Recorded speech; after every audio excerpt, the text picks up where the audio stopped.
Greetings, my fellow tacticians, the Green Scorpion here, and welcome to my first patron-requested countdown, coming straight to us from Shy Ranger. And man, it's a doozy. As you know, I'm a huge fan of the Fire Emblem franchise for its tactics, its difficulty, and most of all, its characters. Ike and Lyn are two of my favorite video game heroes of all time, Blazing Sword is one of my favorite games, and the resulting Let's Play is one of my favorite LPs I've ever done. But what about those less favorable faces? Fire Emblem rises above other tactical games for its robust cast, but they can't all be winners, and we're here to make like Hector and chop through the losers. So let's give some context. I'll only be considering playable characters, and exclusively from the games I've played, those being the GBA and Forward.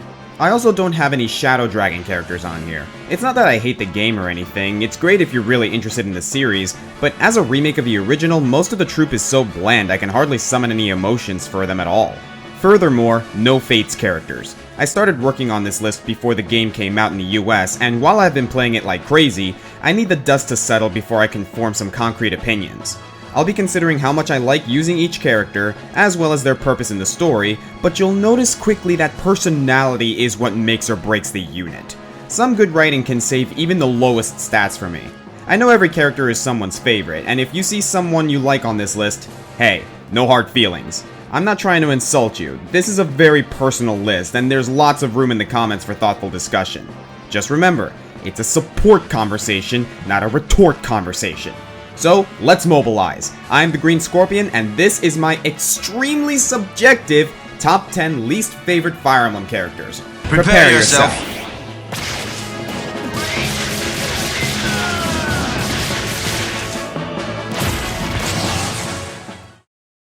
Fire Emblem Awakening was a big step forward when it comes to character. Maybe the characters are better written, but I think they're especially better presented. A big part of that comes from voice acting. In some games, these little voice clips would get repetitive, but here it provides nice, easily identifiable traits that keep each unit distinctive, while the streamlined support system makes it easier and more rewarding to delve deeper. This strengthens the cast, but it's much easier to single out the characters I dislike. I'm looking at you, Severa. The daughter of Cordelia, Severa is one of several characters who arrive from the future to prevent a horrible catastrophe. She grew up to be a capable warrior, but could never make a name for herself without being compared to her illustrious mother. And she is super salty about it. She's constantly trying to prove herself and acts like a loner due to a serious superiority complex, but simultaneously, she has an inferiority complex to her mother, and the two fixations fuel each other in a dreadful cycle. Voice acting sure is a double-edged sword, too. Everything she says is rude, snarky, and unappreciative to her allies. I guess that's what you get when your mom names you the Italian word for hostile. At least she turns out to be a pretty good unit. But, like all of the members on this countdown, I'd rather use someone else. I mean, how can you not use Gregor? But there's a lot you can do with Severa. Some of her support conversations are fun, but her parental interactions leave an awful impression.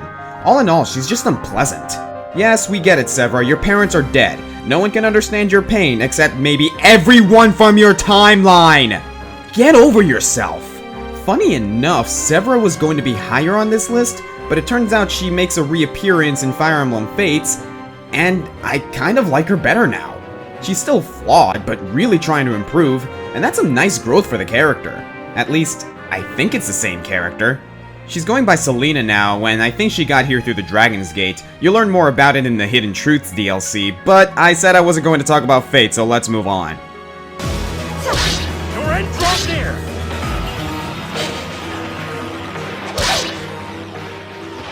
What did you expect? Each playthrough of Fire Emblem is different, and most characters, with a little luck and determination, can show some usefulness. But you're going to be hard-pressed to find someone who wants to use Meg. Meg is an armor knight and the daughter of Braum, another knight who first appeared in Path of Radiance. She shows up in Part 1 of Radiant Dawn looking for her quote-unquote future husband, and this turns out to be Zyhark, which amusingly ties into a possible support conversation from the first game. Basically, Braum offered Zyhark the chance to marry one of his daughters, and Meg, growing up hearing Braum's war stories, is completely infatuated with a man she's never met and expects the feelings to be mutual. In case you're wondering, no, there is no way to get them married. These stalker situations always make me feel uncomfortable, and other fans seem to feel the same way. Meg is, by and large, one of the most hated characters in the entire series, so it might be surprising to see her so early. Honestly, her story, though one note, doesn't bother me that much. And I like that she's one of the only women in the roster that doesn't look like they walked off a magazine cover. But mechanically, Meg is a problem. She joins the Dawn Brigade as an armored sword, which in and of itself is a weird combination, and her stats are interesting.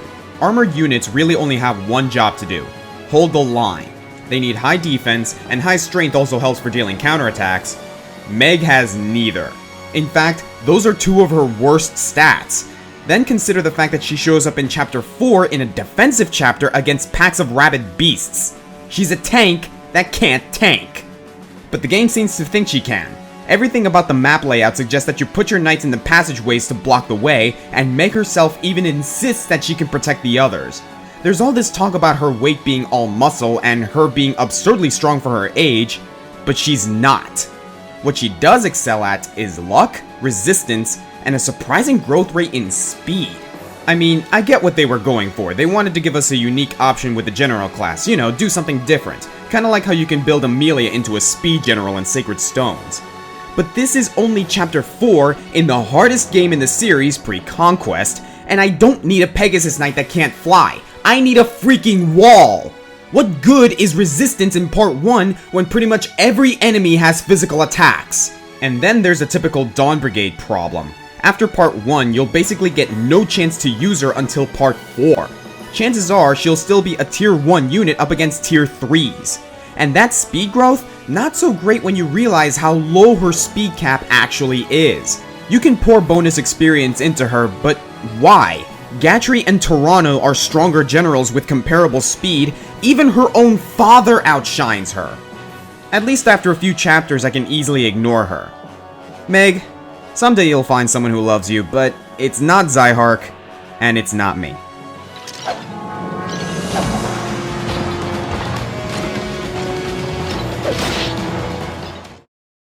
I don't have a lot to say for Binding Blade. It was never officially released in North America, so I haven't played it as much as the other titles. How did I play it the first time? Well, let's just say I knew some unpromoted berserkers. But a few chapters stick out in my memory, for better or for worse, and that brings me to the dancer Laylam. This one is hard to explain. I have more grievances with Meg, but Laylam was all around a worse experience for me. Here's how it works. Like with Ninian and Nils in Blazing Sword, Binding Blade has both a bard and a dancer, Elfin and Laylam respectively. Both have the incredibly useful power to refresh other units. This would be potentially broken if you could use both of them at the same time, so at any given moment you have only one. But unlike the teal-haired dragon siblings, Binding Blade doesn't switch back and forth. In Chapter 9, you're given the choice to save one of two villages. Depending on your choice, one of the artists becomes a playable character while the other is resigned to fortune-telling. And you know what? I like Elfin better. He has higher HP and defense so he can take some hits, and he's got this cool secret backstory. What Laylam lacks in defenses, she makes up for with luck and evasion, but what she lacks in backstory, she makes up for in personality. Not one of the worst I've ever seen in Fire Emblem, believe me, we have 7 more entries ahead of us, but man does she annoy me! She has this big crush on Roy that she won't shut up about, and she has a tendency to scream at inopportune times, and far too many of her support conversations start with I do kind of feel bad for her though. She always tries to be helpful even though she always fumbles. Her heart's in the right place, and her adoptive father is General Douglas, and I love that guy. What compounds the issue is the branching aspect of Binding Blade. Choosing between Elfin and Laylam doesn't just change one character, it completely alters the next 2 chapters. And you know what? I like Laylam's path better, which really annoys me. Elfin's path lets you pick a barter, who's too slow and inaccurate for my taste. Laylam's chapters net you Echidna, this badass heroine who can get an A rank with axes really easily. So, it's not so much that I hate Laylam, but to get Echidna, I have to give up on Elfin, and sorry honey, I blame you on that one.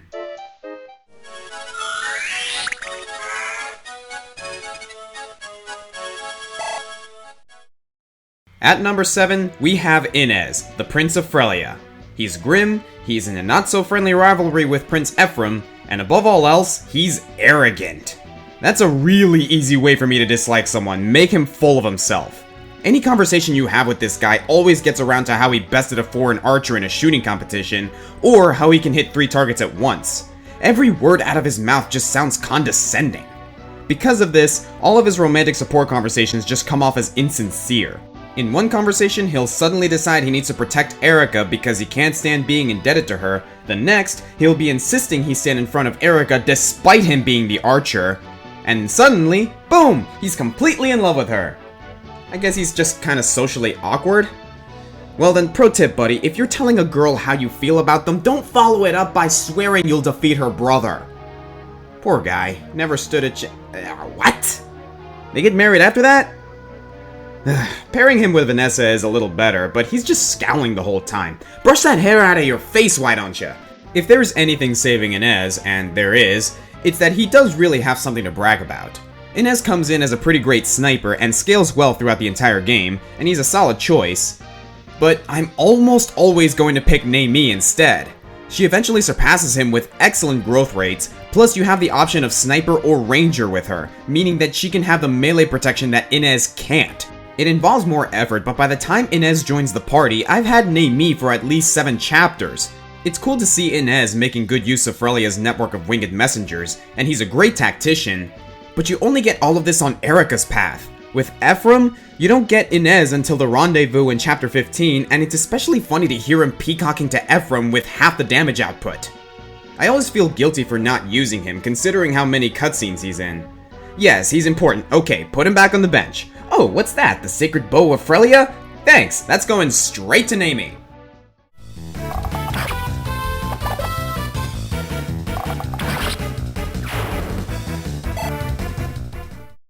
One strength of the Tellius games is the sheer scope of their story. So many characters, so many richly detailed plots.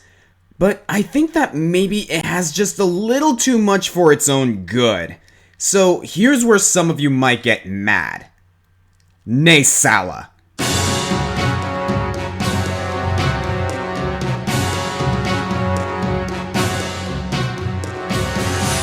Where do I start with this guy? No, really, where do I start?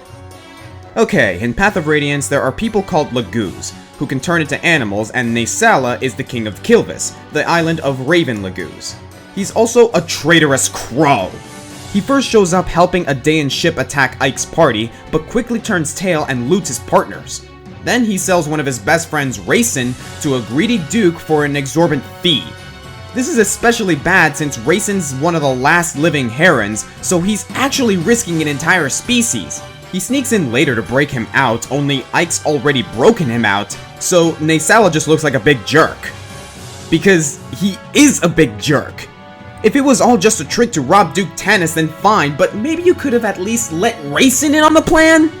He keeps showing up alongside the Dayan army, but eventually he decides to help Ike and the Crimeans.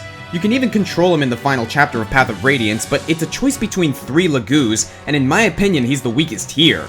So, what the hell is this guy's motivation? Is he just in it for the money? Well, kind of. Kilvis is in outstanding debt after the previous Raven King's term, and Naysala's just trying to fix his kingdom's treasury at the expense of any diplomatic ties. He's also madly in love with Rayson's sister Leanne, so when he learns that she's still alive, he flip-flops back to the good guys. Well, I guess he learned his lesson, despite suffering 0 consequences, and in Radiant Dawn, he fights alongside Ike and the Lagoos Kings in the Begnion War. Until he suddenly backstabs him again at the most inopportune moment. What the hell, man? Then he starts fighting alongside Dayan again, and suddenly he shows up as Empress Sanaki's right-hand bird. He's all over the place! Okay, don't let your feathers get too ruffled just yet, because there is a reason for all this. It seems the last Raven King was dumber than we thought, because he signed a blood pact with Duke Lacane to always serve the will of Begnion's estate. And Naysala inherited that burden.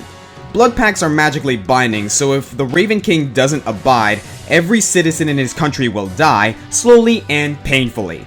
All through the Tellius saga, Naysala's been playing the most complicated game of double cross imaginable, hoping to eventually destroy the pact without directly contradicting it.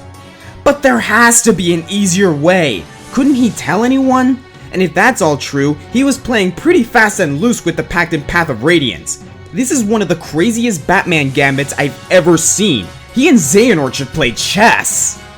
You get more time with him in Radiant Dawn, and don't get me wrong, he's an amazing unit.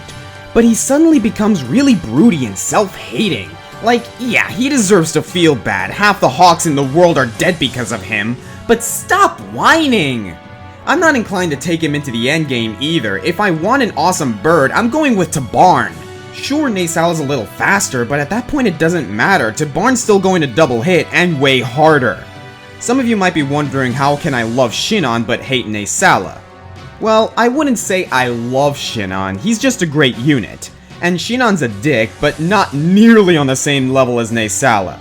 Naysala's a dick to his enemies, he's a dick to his friends, a dick to nature, and a dick to the gods. He even admits he's better at being a coward than fighting. I guess what he's doing is brave in its own way, and he's an interesting case study. But he just ticked me off one too many times.